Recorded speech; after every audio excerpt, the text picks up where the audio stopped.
Olá, sou Léo Macedo. Que bom ter você por aqui. Se essa é a sua primeira vez no canal, seja muito bem-vindo.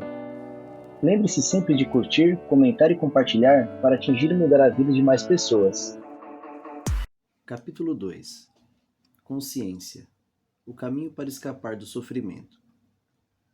Não crie mais sofrimento no presente. Ninguém tem uma vida livre de sofrimento e mágoa. Não é uma questão de aprender a viver com isso em vez de tentar evitar? A maior parte do sofrimento humano é desnecessária. Ele se forma sozinho enquanto a mente superficial governa nossa vida. O sofrimento que sentimos nesse exato momento é sempre alguma forma de não aceitação, uma forma de resistência inconsciente ao que é. No nível do pensamento, a resistência é uma forma de julgamento. No nível emocional, ela é uma forma de negação. O sofrimento varia de intensidade de acordo com o nosso grau de resistência ao momento atual. E isso, por sua vez, depende da intensidade com que nos identificamos com as nossas mentes. A mente procura sempre negar e escapar do agora. Em outras palavras, quanto mais nos identificamos com as nossas mentes, mais sofremos. Ou ainda, quanto mais respeitamos e aceitamos o agora, mais nos libertamos da dor, do sofrimento e da mente. Por que a mente tem o hábito de negar ou resistir ao agora?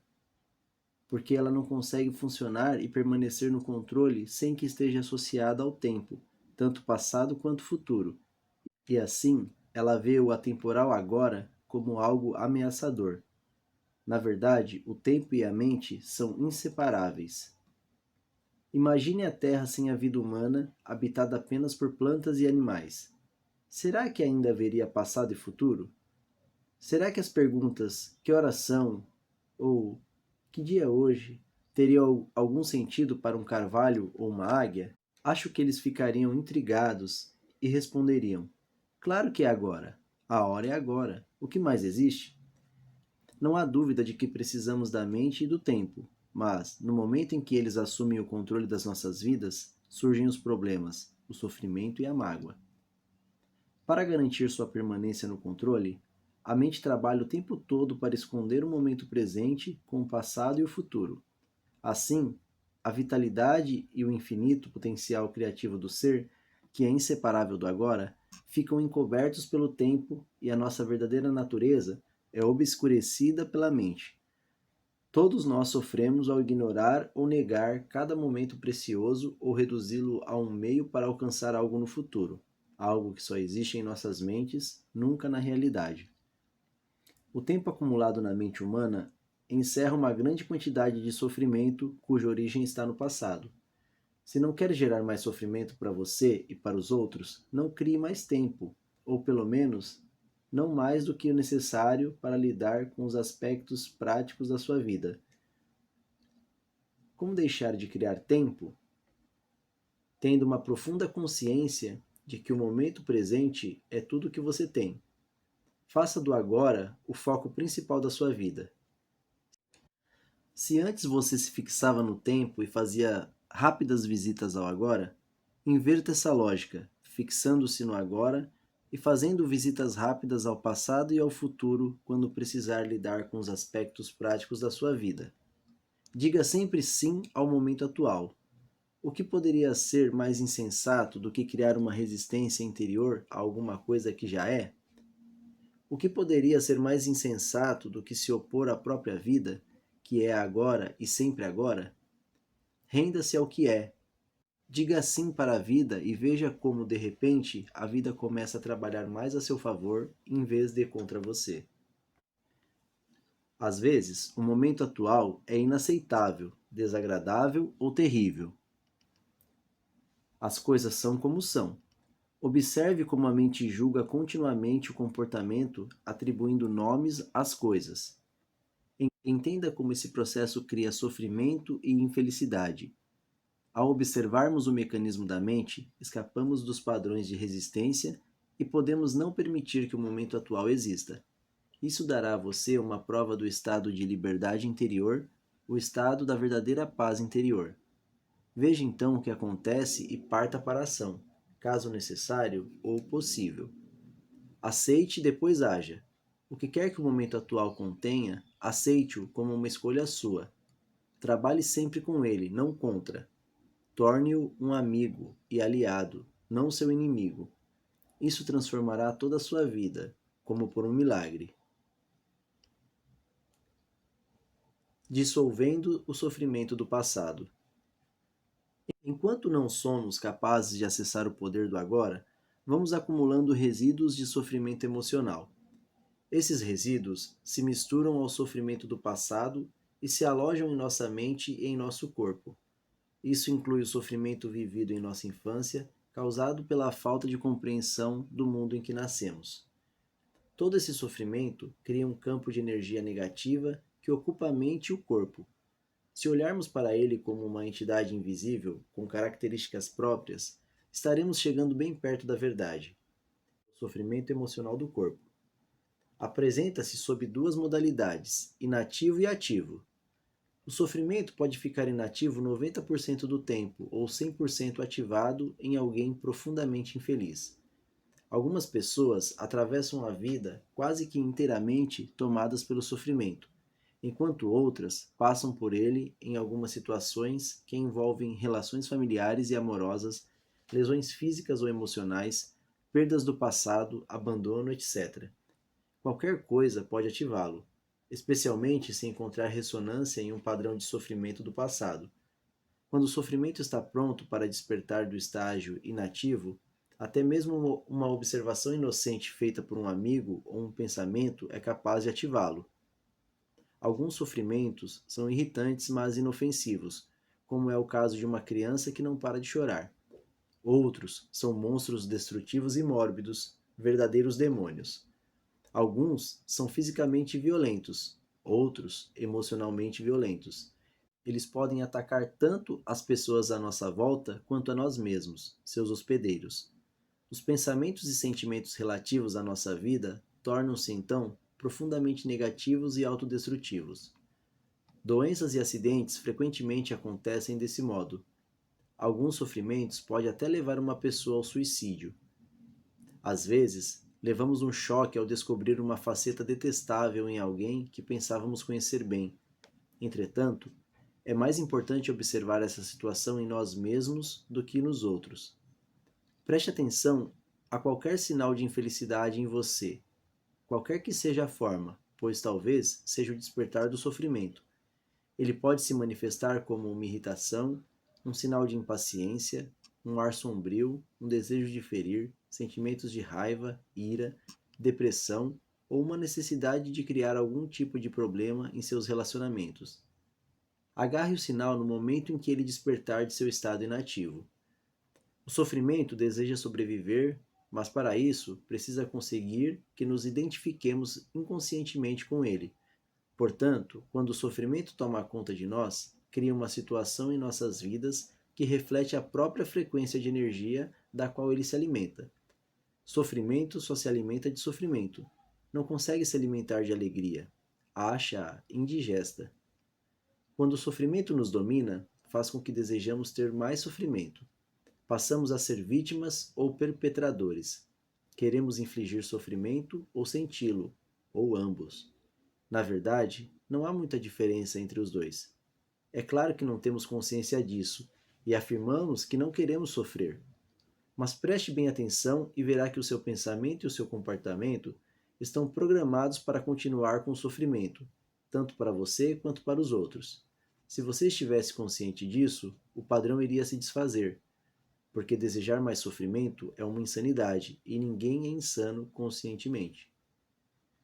O sofrimento, a sombra escura projetada pelo ego, tem medo da luz da nossa consciência. Teme ser descoberto. Sobrevive graças à nossa identificação inconsciente com ele, assim como o medo inconsciente de enfrentarmos o sofrimento que vive dentro de nós. Mas se não o enfrentarmos, se não direcionarmos a luz de nossa consciência para o sofrimento, seremos forçados a revivê-lo. O sofrimento pode nos parecer um monstro perigoso, mas eu lhe garanto que se trata de um fantasma frágil. Ele não pode prevalecer sobre o poder de nossa presença.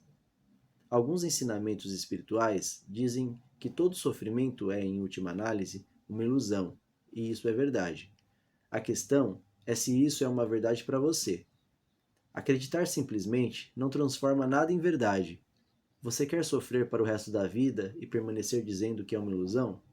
Será que essa atitude livra você do sofrimento? O que nos interessa aqui é o que podemos fazer para vivenciar essa verdade, ou seja, torná-la real em nossas vidas. Portanto, o sofrimento não quer que nós o observemos diretamente e vejamos o que ele realmente é.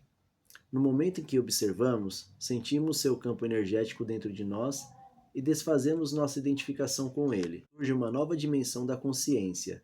Chamo a isso presença. Passamos a ser testemunhas ou observadores do sofrimento. Isso significa que ele não pode mais nos usar, fingindo ser nosso eu interior. Então, não temos mais como realimentá-lo. Aqui está a nossa mais profunda força interior. Acabamos de acessar o poder do agora. O que acontece ao sofrimento quando nos tornamos conscientes o bastante para romper a nossa identificação com ele? A inconsciência cria o sofrimento, a consciência transforma o sofrimento nela mesma. São Paulo expressa esse princípio universal de uma forma linda ao dizer: tudo é revelado ao ser exposto à luz, e o que for exposto à própria luz se torna luz. Assim, como não se pode lutar contra a escuridão, não se pode lutar contra o sofrimento. Tentar fazer isso poderia gerar um conflito interior e um sofrimento adicional. Observar o sofrimento já é o bastante. Observá-lo implica aceitá-lo como parte do que existe naquele momento. O sofrimento consiste na energia vital aprisionada que se desprendeu do campo energético total e se fez temporariamente autônoma através de um processo artificial de identificação com a mente. Ela se volta para dentro de si mesma e se torna algo contrário à vida, como um animal tentando comer o próprio rabo. Por que você acha que a nossa civilização se tornou tão autodestrutiva? Acontece que as forças destrutivas da vida ainda são energia vital. Mesmo quando começamos a deixar de nos identificar e nos tornamos observadores, o sofrimento ainda continua a agir por um tempo e vai tentar fazer com que voltemos a nos identificar com ele. Embora não esteja mais recebendo a energia originada de nossa identificação com ele, o sofrimento ainda tem sua força, como uma roda gigante que continua a girar, mesmo quando deixa de receber o impulso. Nesse estágio, o sofrimento pode até ocasionar dores em diversas partes do corpo, mas elas não vão durar. Esteja presente, fique consciente. Vigie o seu espaço interior.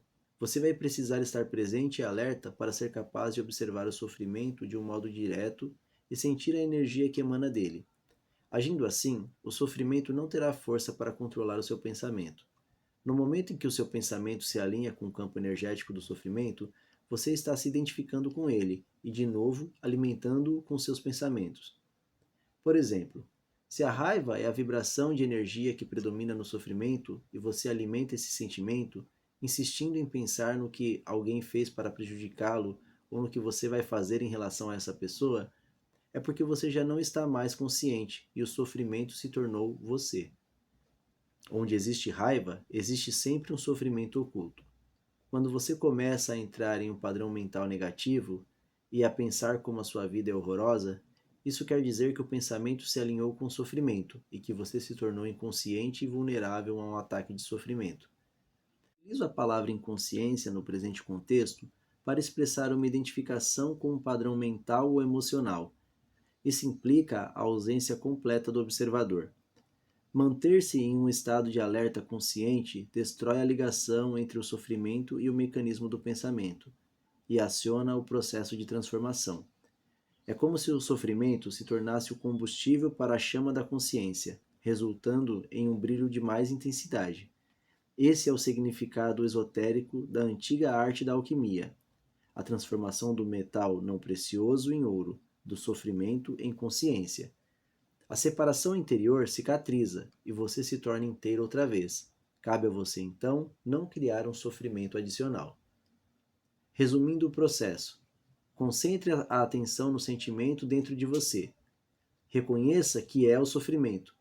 Aceite que ele esteja ali. Não pense a respeito. Não permita que o sentimento se transforme em pensamento. Não julgue nem analise. Não se identifique com o sentimento. Esteja presente e observe o que está acontecendo dentro de você. Perceba não só o sofrimento emocional, mas também a presença de alguém que observa, o observador silencioso. Esse é o poder do agora, o poder da sua própria presença consciente. Veja então o que acontece. Em inúmeras mulheres, o sofrimento manifesta-se, em particular, no período anterior ao fluxo menstrual. Mais adiante, comentarei as razões pelas quais isso acontece. No momento, o importante é que você seja capaz de estar alerta e presente quando o sofrimento aparecer e de observar o sentimento em vez de se deixar dominar por ele. Essas atitudes proporcionam uma oportunidade para a mais poderosa das práticas espirituais e tornam possível uma rápida transformação de todo o passado. Identificação do ego com o sofrimento. O processo que acabei de descrever é extremamente poderoso, embora simples. Poderia ser ensinado a uma criança, e tenho a esperança de que um dia será uma das primeiras coisas a serem aprendidas na escola. Uma vez entendido o princípio básico do que significa estar presente, observando o que acontece dentro de nós, e entendermos isso quando passamos pela experiência, teremos à nossa disposição a mais poderosa ferramenta de transformação. Não nego que podemos encontrar uma forte resistência interna tentando nos impedir de pôr fim à identificação com o sofrimento. Isso acontecerá particularmente se tivermos vivido intimamente identificados com o sofrimento emocional durante a maior parte da vida e se tivermos investido nele uma grande parte ou mesmo todo o nosso sentido do eu interior. Isso significa que construímos um eu interior infeliz por conta do nosso sofrimento e acreditamos que somos essa ficção fabricada pela mente. Nesse caso, nosso medo inconsciente de perder a identidade vai criar uma forte resistência a qualquer forma de não identificação. Em outras palavras, você preferiria viver com o sofrimento, ser o sofrimento, a saltar para o desconhecido, correndo o risco de perder o seu infeliz, mas familiar eu interior. Se esse é o seu caso, observe a resistência dentro de você. Observe o seu apego ao sofrimento. Esteja muito alerta. Observe como é estranho ter prazer em ser infeliz. Observe a compulsão de falar ou pensar a esse respeito. A resistência deixará de existir se você torná-la consciente. Poderá então dar atenção ao sofrimento, estar presente como testemunha e iniciar a transformação. Só você pode fazer isso. Ninguém pode fazer por você. Mas caso tenha bastante sorte para encontrar alguém intensamente consciente, se puder estar com essa pessoa e juntar-se a ela no estado de presença, isso poderá ser de grande utilidade, acelerando o processo. Se isso acontecer, a sua própria luz logo brilhará mais forte. Quando colocamos um pedaço de lenha que tenha começado a queimar há pouco tempo perto de outro que está queimando vigorosamente, e depois separamos os dois novamente, o primeiro tronco passará a queimar com uma intensidade muito maior. Afinal de contas, é o mesmo fogo. Ser um fogo dessa natureza é uma das funções de um mestre espiritual. Alguns terapeutas estão aptos a preencher essa função, desde que tenham alcançado um ponto além do nível de consciência e sejam capazes de criar e sustentar um estado de presença intensa e consciente enquanto estiverem trabalhando com você. A origem do medo. Você mencionou o medo como uma parte de nosso sofrimento emocional latente. Por que há tanto medo na vida das pessoas? Uma certa dose de medo não é saudável? Se eu não tivesse medo do fogo, poderia colocar minha mão dentro dele e me queimar. A razão pela qual não colocamos a mão no fogo não é o medo, e sim a certeza de que vamos nos queimar. Não é preciso ter medo para evitar um perigo desnecessário. Basta um mínimo de inteligência e bom senso. Nessas questões práticas, é muito útil aplicarmos as lições do passado, mas se alguém nos ameaça com fogo ou com violência física, talvez experimentemos uma sensação como medo. É uma reação instintiva ao perigo, sem relação com a doença psicológica do medo e de que estamos tratando aqui. A doença psicológica do medo não está presa a qualquer perigo imediato, concreto e verdadeiro. Manifesta-se de várias formas, tais como agitação, preocupação, ansiedade, nervosismo, tensão, pavor, fobia, etc. Esse tipo de medo psicológico é sempre de alguma coisa que poderá acontecer, não de alguma coisa que está acontecendo nesse momento. Você está aqui e agora, ao passo que a sua mente está no futuro. Essa situação cria um espaço de angústia, e caso estejamos identificados com as nossas mentes e tivermos perdido o contato com o poder e a simplicidade do agora, essa angústia será a nossa companhia constante. Podemos sempre lidar com uma situação no momento em que ela se apresenta, mas não podemos lidar com algo que é apenas uma projeção mental. Não podemos lidar com o futuro. Além do mais, enquanto estivermos identificados com a mente, o ego regerá as nossas vidas, como mencionei anteriormente. Por conta da sua natureza ilusória, e apesar dos elaborados mecanismos de defesa, o ego é muito vulnerável e inseguro e vê a si mesmo sob constante ameaça. Esse é o caso aqui, mesmo que o ego seja muito confiante em sua forma externa. Agora, lembre-se de que uma emoção é a reação do corpo à mente. Que mensagem o corpo está recebendo permanentemente do ego, o falso eu interior, construído pela mente? Perigo, estou sob ameaça. E qual é a emoção gerada por essa mensagem permanente? Medo, é claro. O medo parece ter várias causas. Tememos perder, falhar, nos machucar. Mas, em última análise, todos os medos se resumem em um só: o medo que o ego tem da morte e da destruição. Para o ego, a morte está bem ali na esquina. No estado de identificação com a mente, o medo da morte afeta cada aspecto de nossa vida. Por exemplo, mesmo uma coisa aparentemente trivial ou normal, como a necessidade de estar certo em um argumento e demonstrar a outra pessoa que ela está errada, defendendo a posição mental com a qual nos identificamos, acontece por causa do medo da morte. Se estivermos identificados com uma atitude mental e descobrirmos que estamos errados, nosso sentido de eu interior baseado na mente corre um sério risco de destruição. Portanto, assim como o ego, você não pode errar. Errar é morrer. Muitas guerras foram travadas por causa disso e inúmeros relacionamentos foram destruídos. Uma vez que não estejamos mais identificados com a mente, não faz a menor diferença para o nosso eu interior estarmos certos ou errados.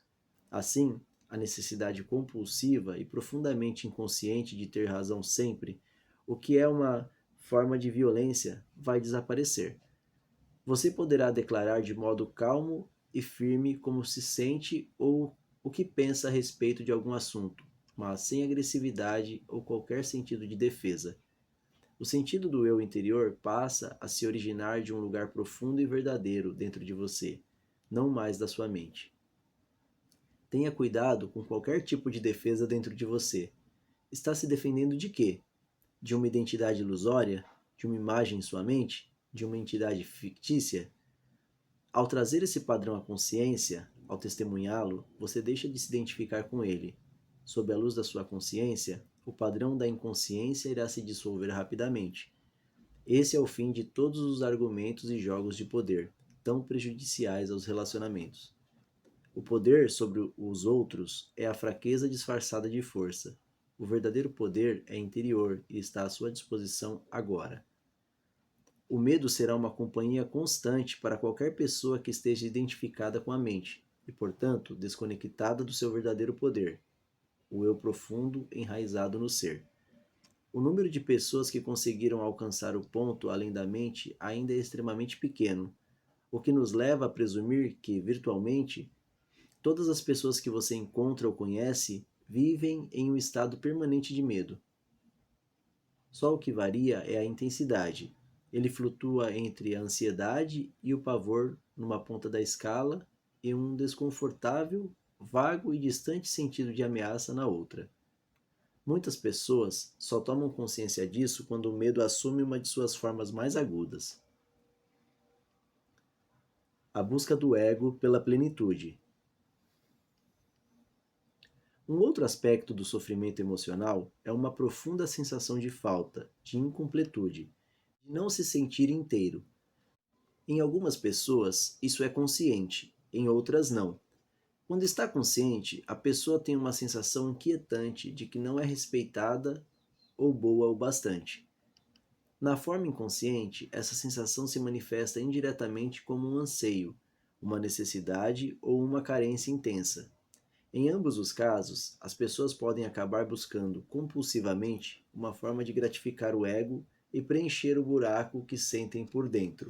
Sim, empenham-se em possuir propriedades, dinheiro, sucesso, poder, reconhecimento ou um relacionamento especial para se sentirem melhor e mais completas.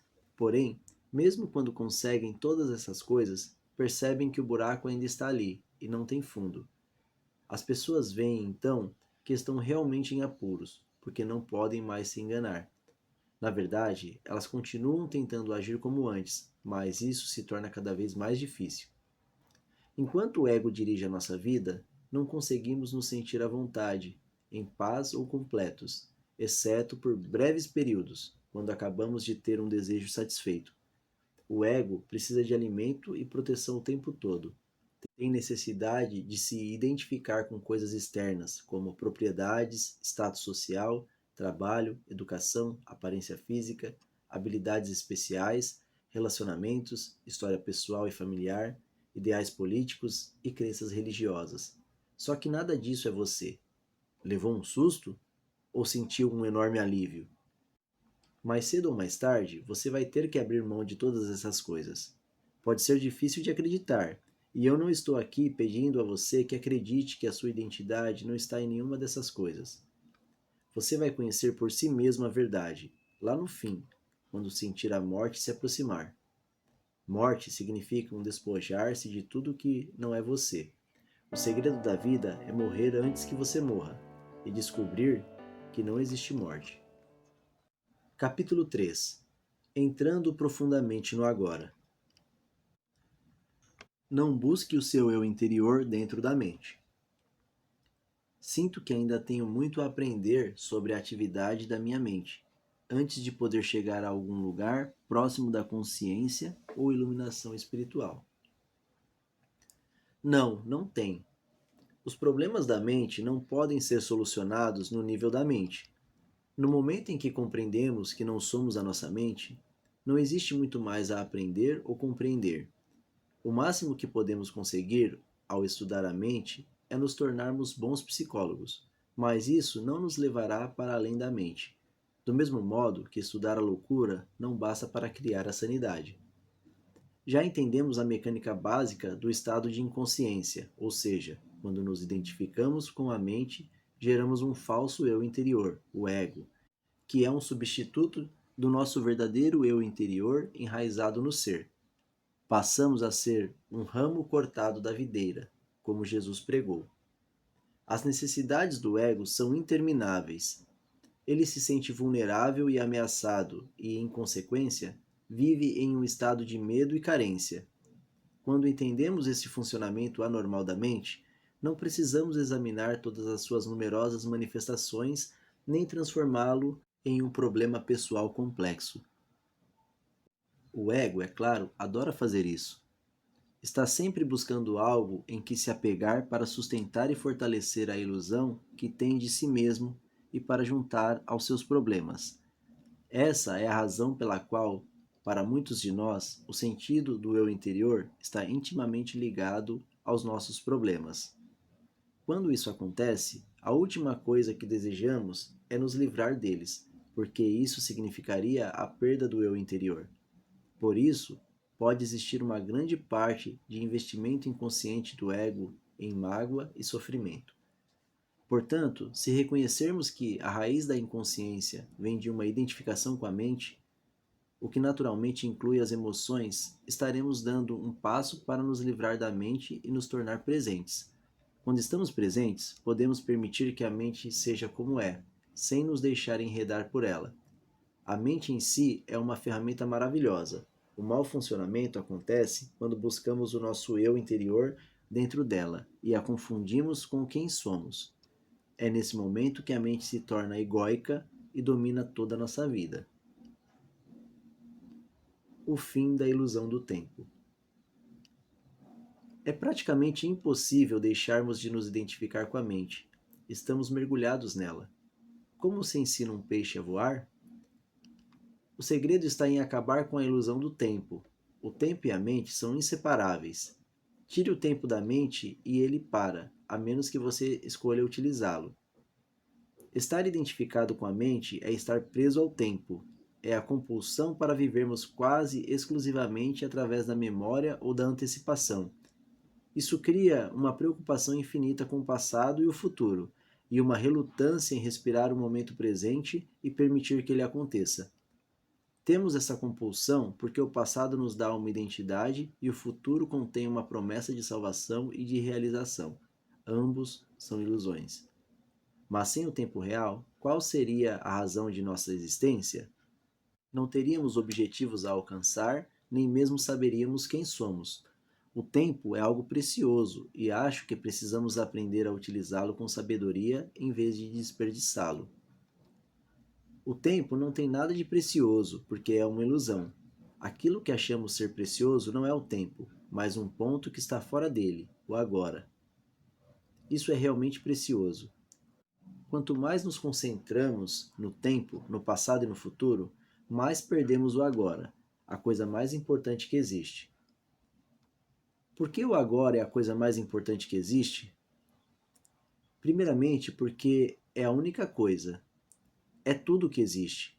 O eterno presente é o espaço dentro do qual se desenvolve toda a nossa vida, o único fator que permanece constante. A vida é agora. Nunca houve uma época em que nossa vida não fosse agora, nem haverá. Em segundo lugar, o agora é o único ponto que pode nos conduzir para além das fronteiras limitadas da mente. É o nosso único ponto de acesso à área temporal e amorfa do ser. Nada existe fora do agora. O passado e o futuro não são tão reais quanto o presente? Afinal, o passado determina quem somos e de que forma agimos no presente, e os nossos objetivos futuros determinam as atitudes que tomamos no presente. Você ainda não captou a essência do que estou dizendo, porque está tentando entender mentalmente. A mente não pode entender desse assunto. Só você pode. Por favor, preste atenção ao seguinte. Você alguma vez vivenciou, realizou, pensou ou sentiu alguma coisa fora do agora? Acha que conseguirá algum dia? É possível alguma coisa acontecer ou ser fora do agora? A resposta é óbvia, não é mesmo? Nada jamais aconteceu no passado, aconteceu no agora. Nada jamais irá acontecer no futuro, acontecerá no agora. O que consideramos como passado é um traço da memória, armazenado na mente de um agora anterior. Quando nos lembramos do passado, reativamos um traço da memória e fazemos isso agora. O futuro é um agora imaginado, uma projeção da mente. Quando o futuro acontece, acontece como sendo o agora. Quando pensamos sobre o futuro, fazemos isso no agora. Obviamente, o passado e o futuro não têm realidade própria, do mesmo modo como a lua não tem luz própria e apenas reflete a luz do sol. O passado e o futuro são apenas um reflexo pálido da luz, do poder e da realidade do eterno presente. A realidade deles é emprestada do agora. A essência dessas afirmações não pode ser compreendida pela mente. No momento em que captamos a essência, ocorre uma mudança na consciência, que passa a desviar o foco da mente para o ser, do tempo para a presença. De repente, tudo parece vivo, irradia energia, emana do ser. A chave para a dimensão espiritual. Em situações em que nossa vida está ameaçada, pode ocorrer naturalmente essa mudança na consciência do tempo para o momento presente. A personalidade, que tem um passado e um futuro, retrocede e é substituída por uma presença consciente e intensa, serena, mas ao mesmo tempo alerta. Sempre que uma reação se faz necessária, ela surge deste estado de consciência. Muitas pessoas, embora não percebam, gostam de se envolver em atividades perigosas, como escaladas de montanha, corridas de automóvel, voos de asa delta, pela simples razão de que essas atividades os trazem para o agora, livres do tempo, dos problemas, dos pensamentos e das obrigações pessoais. Nesses casos, desviar sua atenção do momento presente nem que seja por um segundo, pode significar a morte. Infelizmente, essas pessoas passam a depender de uma atividade em particular para ficar nesse estado. Mas você não precisa escalar a face norte do Ager. Você pode entrar neste estado agora. Desde a antiguidade, mestres espirituais de todas as tradições apontam o agora como a chave para a dimensão espiritual, mas parece que isso permaneceu um segredo. Com certeza, não é ensinado em igrejas ou em templos. Se você vai a uma igreja, pode ouvir passagens do Evangelho como: Não vos inquieteis pelo dia de amanhã, porque o dia de amanhã cuidará de si mesmo. Ou: Ninguém que lança a mão do arado e olha para trás é apto para o reino de Deus. A profundidade e a natureza radical desses ensinamentos não são reconhecidas. Parece que ninguém percebe que os ensinamentos foram formulados para serem vividos e, dessa forma, provocar uma profunda transformação interior. Toda a essência do Zen consiste em caminhar sobre o fio da navalha do agora, em estar tão absolutamente presente que nenhum problema, nenhum sofrimento, nada que não seja quem somos em essência, possa permanecer em nós. No agora, na ausência do tempo, todos os nossos problemas se dissolvem. O sofrimento precisa do tempo e não consegue sobreviver no agora. O grande mestre Zen Rinzai, visando desviar a atenção de seus alunos do tempo, levantava o dedo com frequência e perguntava calmamente: O que está faltando neste exato momento? Uma pergunta poderosa que não requer resposta no plano da mente. É formulada para conduzir uma atenção profunda para o agora. Outra questão muito usada na tradição Zen é: se não é agora, então quando? O agora é também um ponto central no ensinamento do sufismo, o braço místico do islamismo. Os sufistas têm um ditado que diz: o sufista é filho do momento presente. E Rumi, o grande poeta e mestre do sufismo, ensina: passado e futuro ocultam Deus de nossa vista, põe um fogo em ambos. Mestre Eckhart, mestre espiritual do século XIII, resumiu tudo isso em poucas e belas palavras: o que impede a luz de nos alcançar é o tempo. Não há maior obstáculo para Deus do que o tempo. Acessando o poder do agora. Momentos atrás, quando você falou sobre o eterno presente e a irrealidade do passado e do futuro, peguei-me olhando através da janela para uma determinada árvore. Já a tinha olhado muitas vezes antes, mas agora foi diferente. Não percebi muita diferença na forma externa, exceto que as cores pareciam mais vivas, mas havia uma dimensão adicional que antes eu não tinha notado. É difícil de explicar, não sei bem, mas achei ter percebido alguma coisa invisível, como se fosse a essência daquela árvore, ou melhor, um espírito interior. E de alguma forma era como se eu fosse parte dela. Percebo agora que nunca tinha visto de fato a árvore, apenas uma imagem plana e morta. Quando olho para a árvore agora, parte daquela impressão ainda permanece, mas posso sentir que ela está desaparecendo. A experiência já parece algo do passado. Será que uma coisa dessas pode ser considerada mais do que um vislumbre passageiro? Por um instante, você se libertou do tempo. Ao se concentrar no presente, pôde perceber a árvore sem o enquadramento da mente. A consciência do ser tornou-se parte da sua percepção. Suprimir a dimensão do tempo faz surgir um tipo diferente de conhecimento, que não mata o espírito que mora dentro de cada criatura e de cada coisa. Um conhecimento que não destrói o aspecto sagrado nem o mistério da vida, e que contém um amor e uma reverência profundos por tudo o que é. Um conhecimento sobre o qual a mente nada sabe. A mente não pode conhecer a árvore. O que ela conhece são apenas fatos ou informações sobre a árvore. A minha mente não pode conhecer você, só rótulos, julgamentos, fatos e opiniões sobre você. Só o ser conhece diretamente. Há um lugar para a mente e para o conhecimento da mente. Situa-se na prática do dia a dia. Entretanto, quando a mente domina todos os aspectos da nossa vida, inclusive as relações com as outras pessoas e com a natureza, transforma-se em um parasita monstruoso, que, se não for reprimido, pode acabar matando todo tipo de vida no planeta, e finalmente a si mesmo, ao matar quem o hospeda.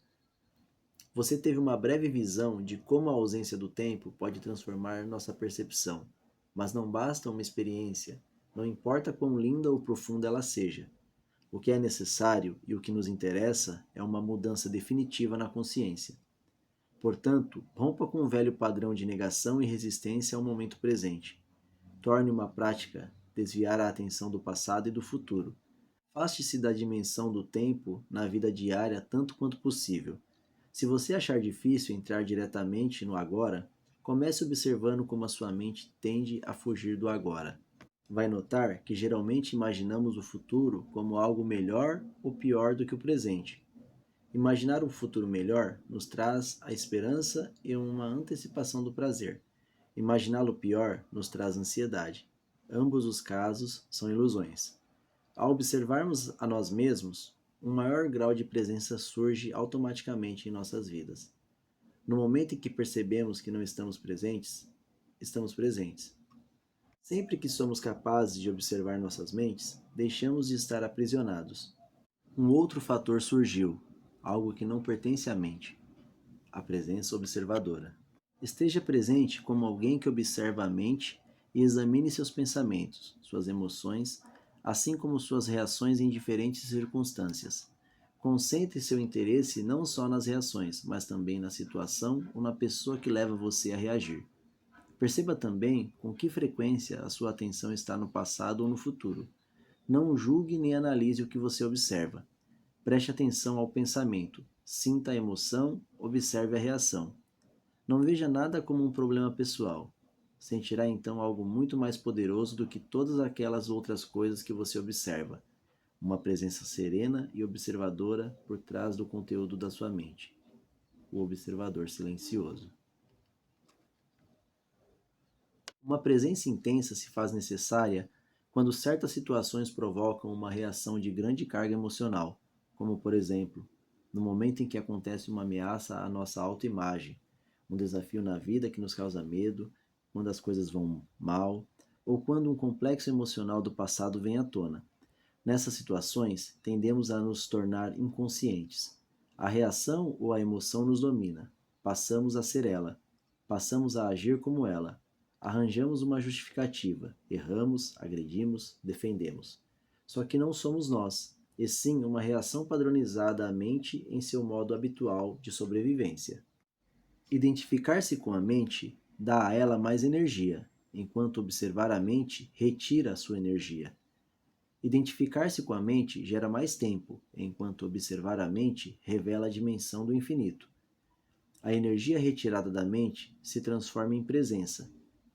No momento em que conseguimos sentir o que significa estar presente, fica muito mais fácil escolher simplesmente escapar da dimensão do tempo e entrar mais profundamente no agora. Isso não prejudica nossa capacidade de usar o tempo, passado ou futuro, quando precisamos nos referir a ele em termos práticos. Nem prejudica nossa capacidade de usar a mente. Na verdade, estar presente aumenta nossa capacidade. Quando você usar a mente de verdade, ela estará mais alerta, mais focalizada. Donando o tempo psicológico. Aprenda a usar o tempo nos aspectos práticos da sua vida. Podemos chamar de tempo do relógio, mas retorne imediatamente para perceber o momento presente, tão logo esses assuntos práticos tenham sido resolvidos. Assim, não haverá acúmulo do tempo psicológico, que é a identificação com o passado e a projeção compulsiva e contínua do futuro. O tempo do relógio não diz respeito apenas a marcar um compromisso ou programar uma viagem. Inclui aprender com o passado, para não repetir os mesmos erros indefinidamente. Estabelecer objetivos e trabalhar para alcançá-los. Predizer o futuro através de padrões e leis, que podem ser físicas, matemáticas, etc. Aprender com o passado e adotar as ações apropriadas com base em nossos prognósticos. Mas mesmo aqui, no âmbito da vida prática, onde não podemos agir sem uma referência ao passado ou ao futuro, o momento presente permanece como um fator essencial, porque qualquer ação do passado é relevante e se aplica ao agora, e planejar ou trabalhar para atingir um determinado objetivo se faz agora. O principal foco de atenção das pessoas iluminadas é sempre o agora, embora elas tenham uma noção relativa do tempo. Em outras palavras, continuam a usar o tempo do relógio, mas estão livres do tempo psicológico. Esteja alerta quando praticar isso, para que você, sem querer, não transforme o tempo do relógio em tempo psicológico. Por exemplo, se você cometeu um erro no passado e só agora aprendeu com ele, está utilizando o tempo do relógio. Por outro lado, se você considerar isso mentalmente e daí resultar uma autocrítica, um sentimento de remorso ou de culpa, então você está transformando o erro em meu. Ele passou a ser uma parte do seu sentido de eu interior e se transformou em tempo psicológico, que está sempre relacionado a um falso sentido de identidade.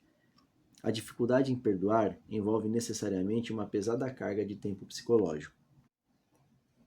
Se estabelecemos um objetivo e trabalhamos para alcançá-lo, estamos empregando o tempo do relógio. Sabemos bem onde queremos chegar, mas respeitamos e voltamos toda a nossa atenção ao passo que estamos dando neste momento. Se insistimos demais nesse objetivo, talvez porque estejamos em busca de felicidade, satisfação ou de um sentido mais completo do eu interior, deixamos de respeitar o agora, e ele é reduzido a um mero degrau para o futuro, sem nenhum valor intrínseco. O tempo do relógio se transforma então em tempo psicológico. Nossa jornada deixa de ser uma aventura e passa a ser encarada como uma necessidade obsessiva de chegar, de possuir, de conseguir. Aí não somos mais capazes de ver nem de sentir as flores pelo caminho, nem de perceber a beleza e o milagre da vida que se revela em tudo ao redor, como acontece quando estamos presentes no agora. Consigo ver a importância suprema do agora, mas não posso concordar quando você diz que o tempo é uma completa ilusão. Quando afirmo que o tempo é uma ilusão, não tenho a intenção de fazer nenhuma afirmação filosófica. Estou apenas chamando atenção para um fato simples, algo tão óbvio que você pode achar difícil de entender e até mesmo considerar sem sentido. Mas perceber isso será como cortar com uma espada todas as camadas de problemas criadas pela mente. Repito que o momento presente é tudo o que temos. Nunca há um tempo em que nossa vida não é este momento, não é verdade? A insanidade do tempo psicológico. Não teremos qualquer dúvida de que o tempo psicológico é uma doença mental se olharmos para suas manifestações coletivas. Elas ocorrem, por exemplo, na forma de ideologias como o comunismo, o nacional-socialismo ou qualquer nacionalismo, ou de sistemas rígidos de crenças religiosas, que atuam na suposição implícita de que o bem maior repousa no futuro e que, portanto, o fim justifica os meios. O fim é uma ideia, um ponto na mente projetado no futuro, quando a salvação, sob a forma de felicidade, satisfação, igualdade, libertação, etc., será alcançada. Muitas vezes, os meios para atingir o fim são a escravidão e o assassinato de pessoas no presente. Por exemplo, estima-se que cerca de 50 milhões de pessoas foram assassinadas para promover a causa do comunismo e levar a um mundo melhor na Rússia, na China e em outros países. Esse é um exemplo terrível de como uma crença em um paraíso no futuro cria um inferno no presente. Resta alguma dúvida de que o tempo psicológico é uma doença mental séria e perigosa? De que forma esse padrão mental opera em sua vida? Você está sempre tentando chegar a algum outro lugar além daquele onde você está? A maior parte do que você faz é apenas um meio para alcançar um determinado fim? A satisfação está sempre em outro lugar ou restrita a breves prazeres como sexo, comida, bebidas e drogas, ou relacionada a uma emoção ou excitação? Você está sempre pensando em vir a ser, adquirir, alcançar, ou em vez disso está à caça de novas emoções e prazeres? Você acha que, quanto mais bens adquirir, uma pessoa se sentirá melhor ou psicologicamente completa?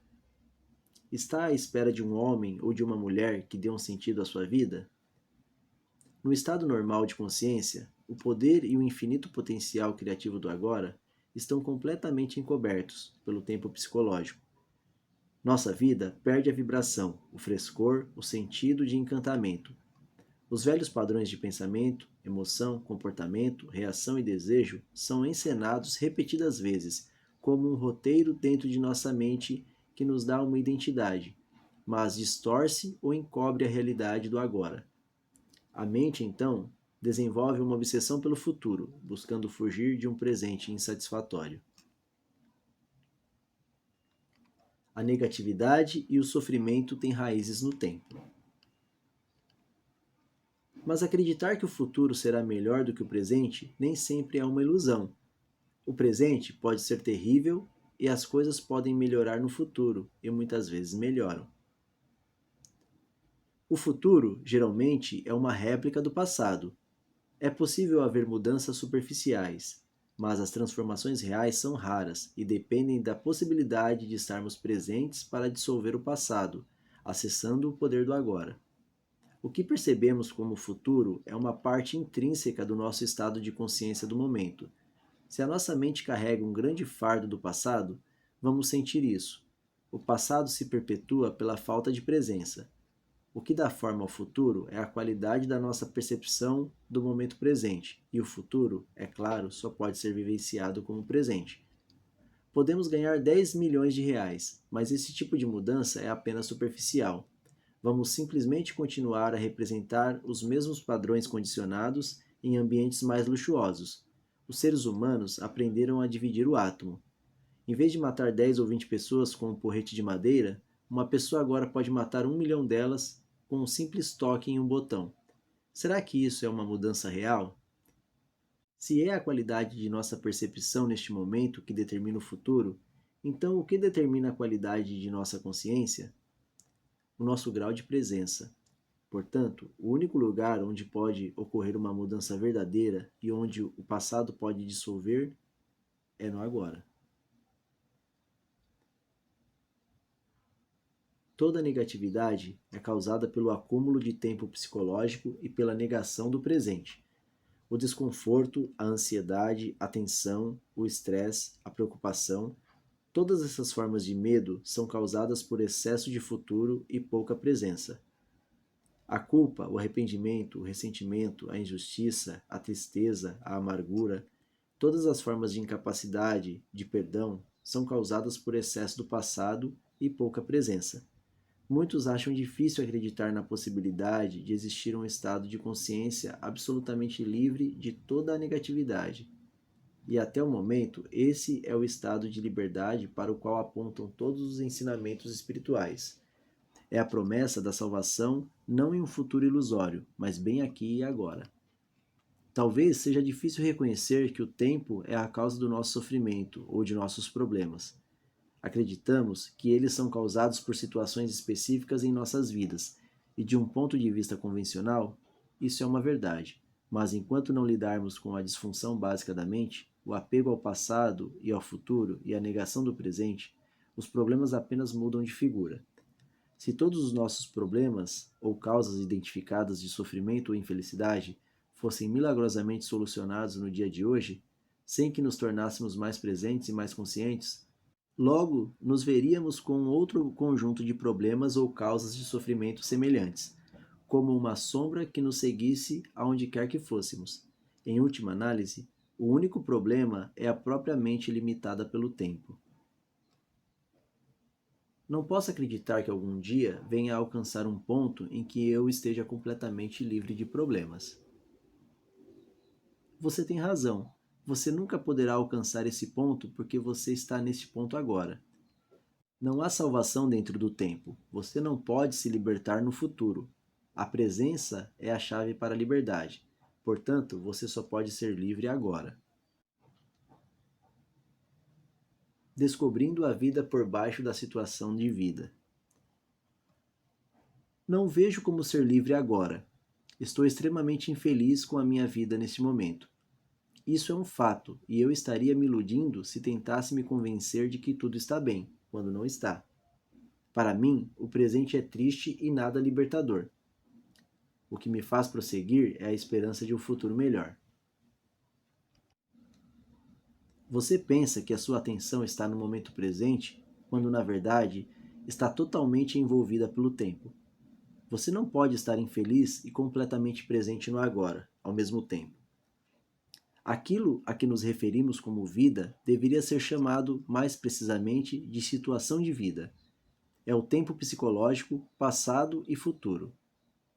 Certas coisas do passado não seguiram o caminho que queríamos. Ainda resistimos ao que aconteceu no passado e agora estamos resistindo ao que é. A esperança nos leva a prosseguir, mas a esperança nos mantém focalizados no futuro, e esse foco contínuo perpetua a negação do agora e, portanto, a nossa infelicidade. É verdade que a situação atual da minha vida é o resultado de coisas que aconteceram no passado, mas ainda assim é a minha situação atual, e estar preso a ela é o que me faz infeliz. Esqueça a situação da sua vida por um instante e preste atenção à sua vida. Qual é a diferença? A nossa situação de vida existe no tempo. Nossa vida é agora. Nossa situação de vida é coisa da mente. Nossa vida é real. Encontre o portão estreito que conduz à vida. Ele é chamado de agora. Restringe a sua vida a este exato momento. Sua situação de vida pode estar cheia de problemas. A maioria das situações de vida está. Mas verifique se você tem algum problema neste exato momento. Não amanhã ou dentro de 10 minutos, mas já. Você tem um problema agora?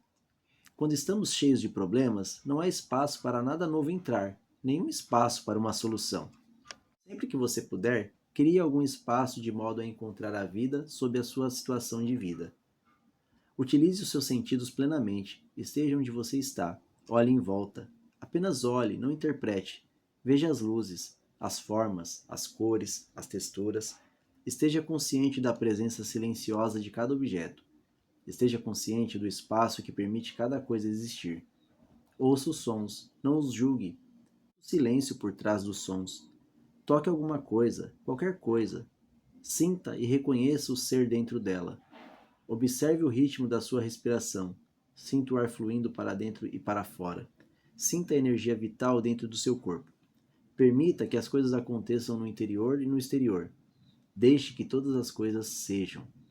Mova-se profundamente para dentro do agora. Você está deixando para trás o agonizante mundo da abstração mental e do tempo. Está se libertando da mente doentia que suga sua energia vital, do mesmo modo que, lentamente, ela está envenenando e destruindo a Terra. Você está acordando do sonho do tempo e entrando no presente. Todos os problemas são ilusões da mente. É como se um grande peso tivesse sido tirado dos meus ombros. Sinto-me leve, mas os problemas ainda estão lá me esperando, não estão? Ainda não foram resolvidos. Será que não estou os evitando apenas temporariamente? Se você estivesse no paraíso, sua mente não demoraria a encontrar algum problema. Não se trata basicamente de solucionar seus problemas. Trata-se de perceber que não existem problemas, apenas situações com que temos de lidar agora ou deixar de lado e aceitar como uma parte do ser nesse momento, até que se transformem ou possam ser negociadas. Os problemas são criados pela mente e precisam de tempo para sobreviver. Eles não conseguem sobreviver na atualidade do agora. Focalize sua atenção no agora e verifique quais são os seus problemas nesse exato momento.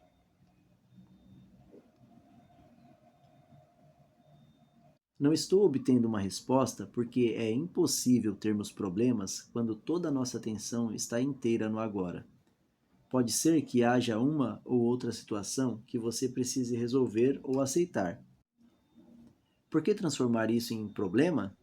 Por que transformar tudo em problema? A vida já não é bastante desafiadora do jeito que é? Para que precisamos de problemas? A mente, inconscientemente, adora problemas porque eles podem ser de vários tipos. Isso é normal e doentio. A palavra problema significa que estamos lidando mentalmente com uma situação, sem que exista um propósito real ou uma possibilidade de agir no momento, e também que estamos inconscientemente fazendo dele uma parte do nosso sentido de eu interior. Ficamos tão sobrecarregados pela nossa situação de vida que perdemos o sentido da vida, ou do ser. Ou então vamos carregando na mente o peso insano de uma centena de coisas que iremos fazer ou poderemos ter de fazer no futuro, em vez de focalizarmos a atenção sobre uma coisa que podemos fazer agora. Quando criamos um problema, criamos sofrimento.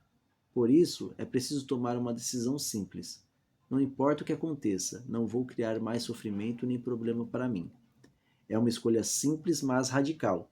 Ninguém faz uma escolha dessas, a menos que esteja verdadeiramente sufocado pelo sofrimento. E não se consegue levar esse tipo de decisão adiante a não ser acessando o poder do agora. Se não criar mais sofrimento para si mesmo, você não criará também para os outros. Deixará assim de contaminar nosso lindo planeta, seu próprio espaço interior e a psique humana coletiva com a negatividade da criação de problemas. Se você alguma vez esteve numa situação de emergência, de vida ou morte, saberá que isso não foi um problema. A mente não teve tempo para se distrair e transformar a situação em problema. Numa emergência de verdade, a mente para. Ficamos absolutamente presentes no agora, e algo infinitamente mais poderoso passa a dominar.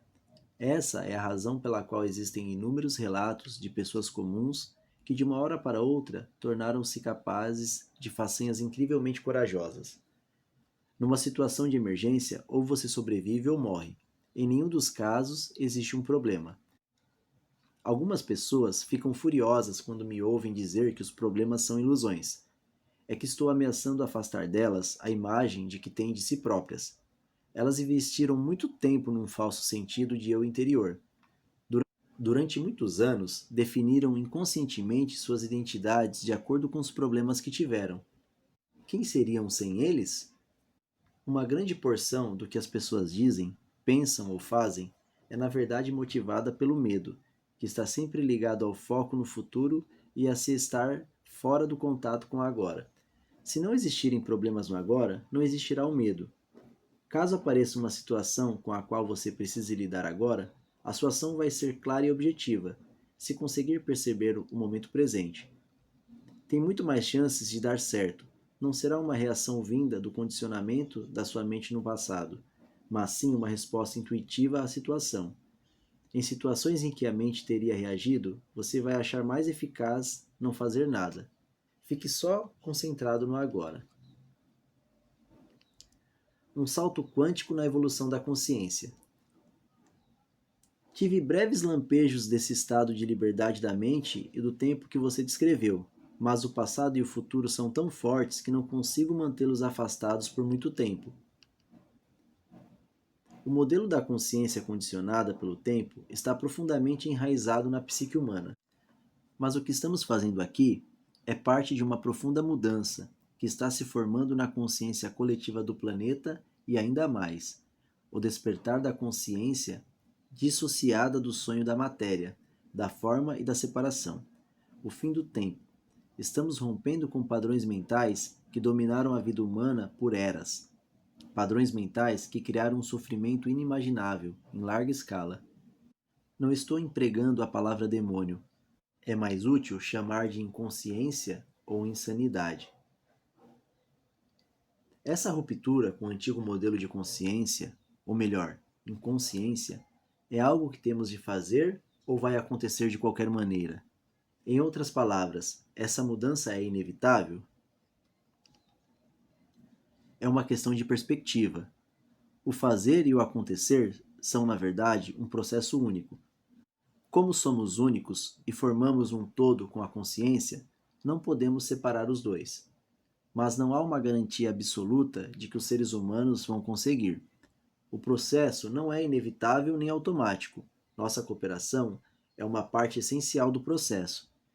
Independentemente de como você o veja, trata-se de um importante salto na evolução da consciência, assim como a nossa única chance de sobreviver como raça.